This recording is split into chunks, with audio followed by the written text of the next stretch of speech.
So this clip from my stream a couple days ago has kind of been popping off, where I just kind of yapped about how I'm trying to do daily uploads this week. Well, not just trying to, I've been freaking succeeding. I mean, look at all this content on the channel just from the first 2 days of the week. Now we're on Wednesday. So if you haven't watched this video, be sure to watch it. It's where I talk about what I learned from my first 6 months of streaming. But someone had a comment on it that I answered, but I want to address on stream because I'm a content creator and a good one, and I know that I should do that. Sky Toilet said, hey, I just watched your video, but I had a question. What advice would you give to fresh YouTubers and streamers trying to get into the space? Which I thought was a great question. Thought it was such a great question that I gave it a heart. So I answered, like, what advice would I give to new creators, basically? People who have not cut their teeth yet, or maybe they're still in the phase of like trying to figure out where to jump in, how to get started. I know I was in that phase for a very long time. It's hard to get out of that phase. So I said, consistency is greater than perfection, which is probably something a lot of people here have heard before, but it's just true. For anything you want to improve at in life, if you want to get good at something fast, if you do a little bit of it every day rather than a lot of it every 5 or 20 days, you will improve at it. That is just like empirically how you do stuff. Attention and focus and how you choose to direct your energy is how you become or do the thing that you want to do. And I also said part of the great illusion of creativity / making stuff is that you need to wait for the right idea or something good before you start creating. But that's a great lie we tell ourselves. Make a video of anything, literally anything. I would recommend setting a goal of uploading or streaming regularly, whether that's weekly, daily, up to you, and stick to it. And if you missed this, I said this in the last video. When I first started posting on YouTube, I literally just posted slop. I would come up with a random idea for a sketch when they write a song for you. How not to poker. Just a video where like I made up fake rules to poker. Like just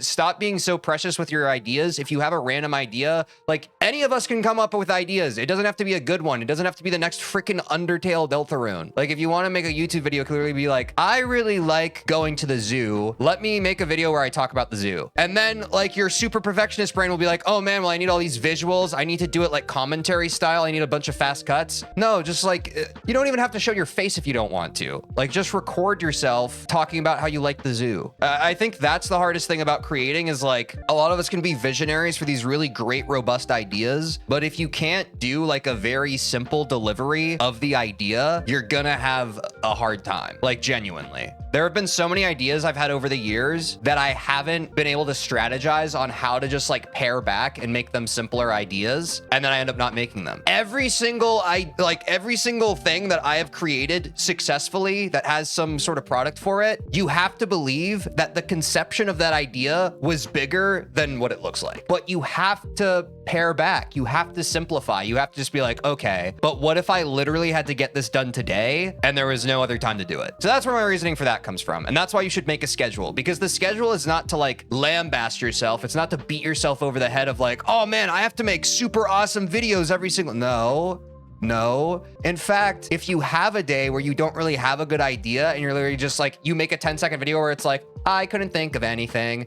This is the video. I would argue that that is stronger and more compelling and better for your creative life than really just like beating yourself up and trying to post like a perfect video once a week or once a month. Speaking from personal experience, the great thing about a schedule is you can allow yourself not to just like live and die by it in terms of quality, but you can just show up, and showing up is enough. I hate to waste a good idea.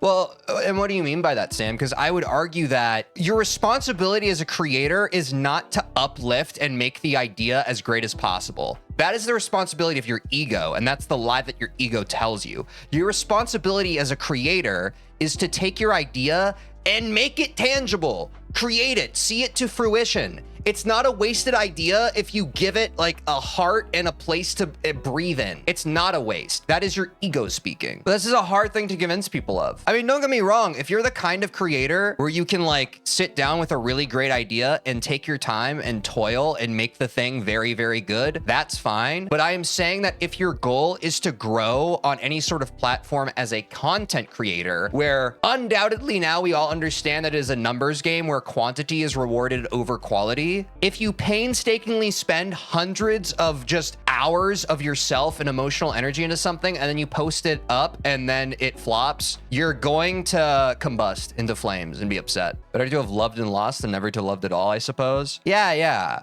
Well, I think it's that, Sam, but it's also just killing your darlings. I don't know. I just really caution that because I know I get a lot of chatters that are just like, well, I want to make a really good thing. And I would just argue that, yes, of course we all want to make good things. But I would say that our ego flaring up and saying that an idea that we're simply delivering on and executing at a simple level to where it just simply exists, I would argue that that is a good thing. That's even a great thing. But we have this weird kind of thing in our head where it's like, no, something is only truly epic and worthy of love and praise and resonation with other people if it's something that I put my whole entire soul into.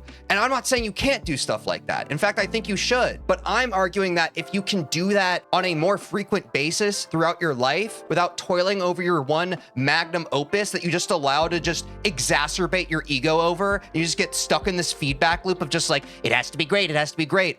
I would argue you're going to feel better. Part of the freedom high frequency output gives you as a creator is you have less time between creating stuff to try to overthink and over-engineer what you're working on. Look, I get it. I have also had great ideas. You know, the really bad or the hard part about having great ideas, the greater the idea, the more you feel a responsibility to like not let it fail. But that is attachment, and attachment is the ultimate, it cannibalizes art. The more attached you are to the greatness of an idea, the more you are self-sabotaging its potential to succeed and breathe. My opinion.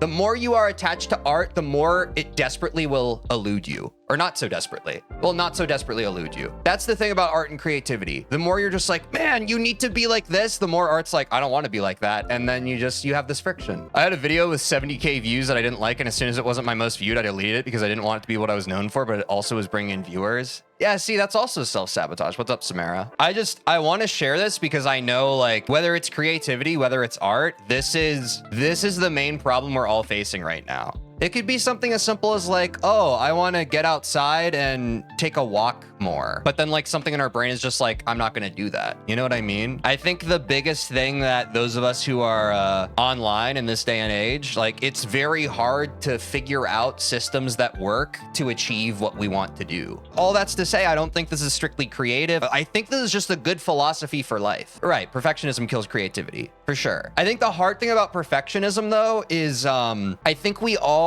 at least I'll speak for myself, we all have a construct in our mind of perfectionism in like its most like innate form, right? Where it's just like, oh, this needs to be here, this needs to be here, this needs to be here. But perfectionism is a gradient. There are multiple layers to it. Sometimes perfectionism can be as simple as like, you're working on a song and you're just like, I don't like the way the snare sounds. I feel like I can do better here. That's what sucks about perfectionism, is there's a fine line between artistic discernment in the art you're creating and maybe we can do better here. In my experience, maybe we can do better here is often thinly veiled perfectionism. What if what we already have was enough?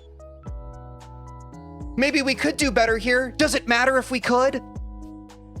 What if I know I've gotten good enough to be able to get it up to my idea of perfection? I understand. I think that as we create more, this is something that Quinn and I were kind of talking about in our last Terraria stream. Like the more depth of knowledge you have about something, it's like not only your taste has refined, but also your own, it's its own form of comparison because now you have a different barometer of my last thing was really, really good. I want my next thing to be just as good or better. But I don't think that that's how creativity manifests, at least in my experience. And don't get me wrong, like I have some things that I've looked back over the ages, I'm just like, wow, I must have been firing on all cylinders that day. I made something really good. And this new thing that I'm working on, by my own estimation, is not of that quality. But if I try to make it as good, I think that I am focusing on the wrong thing, objectively speaking. I still think it's important. As you improve your craft, your standards are going to shift. But I still think that you should just make stuff. I think even being like, I have a standard for what this thing needs to be, I think it's a slippery slope for creativity. That's fine if you want to hold your work to a standard, so long as it does not impact your ability to create, I would say. I think my main problem is that I hate first drafts. I want to get everything right the first time. We've talked about this before on stream. There was some famous writer who said, the way I write is I just, I make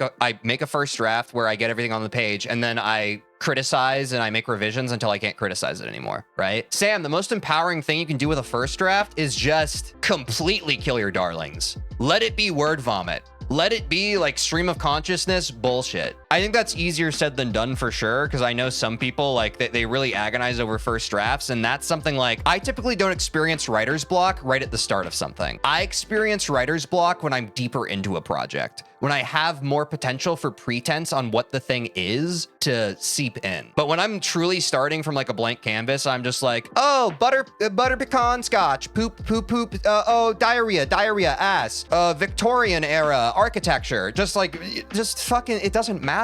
Just put stuff on a page until you resonate with something, and then that's the direction. But you know, that's my artistic process. Sometimes in cases like that, I remind myself that everything is already perfect. That's what I'm saying. I think there's a sanctity in creativity when you detach from it and you just accept it as it is. Like there is great beauty in anything you're working on. I think that's actually really, that's important. Like you don't have to improve something. If we're talking about music again, like I've heard this about music too. It's like sometimes the imperfections in what you deem imperfections in your mix or whatever could be another listener's like favorite part, right? The whole idea of like another person's trash is another person's treasure, you know, or one person's trash is another person's treasure, right? Like it's hard to say. For me, that's why it's an ego check, because I do think there's a moment where you have to detach and it's like, okay, I know I have a standard. I know I have a certain level of taste. Am I really the be all end all opinion here? Or is it more important that I'm taking part in this extraction of just this stuff that you can't even put into words? Like I would argue the act of creativity is more important than the analysis of it.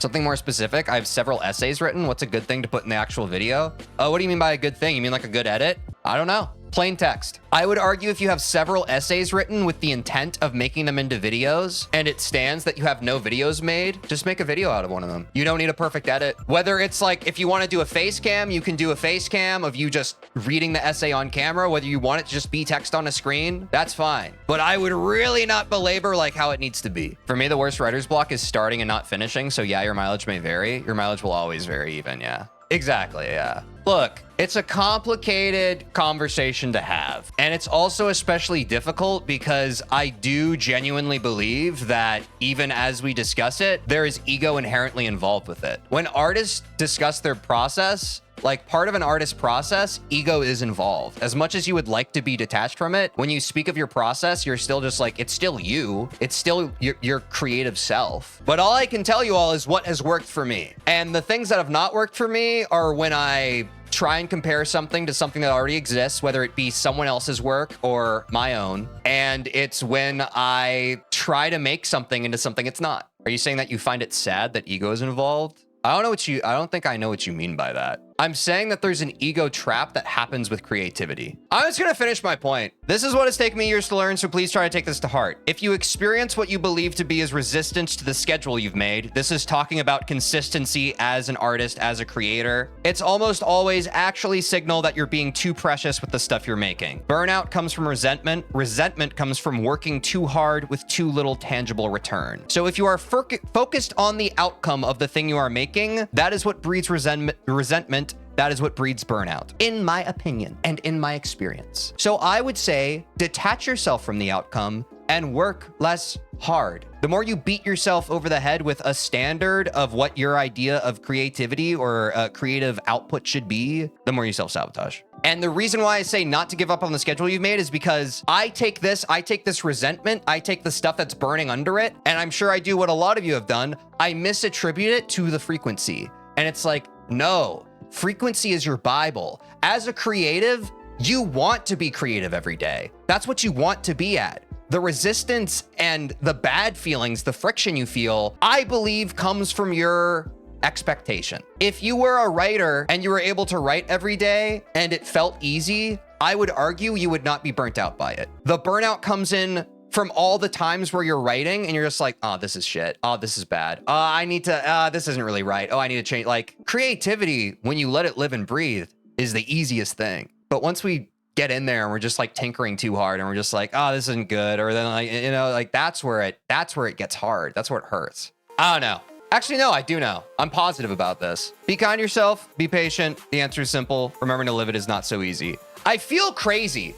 Because to me, what I'm saying right now is so clear. But look, y'all don't have to take my word for it. I think if you can hear my words and they resonate and you can do something with them, that's great. If you can't, you can't. But that's all I have to say about that.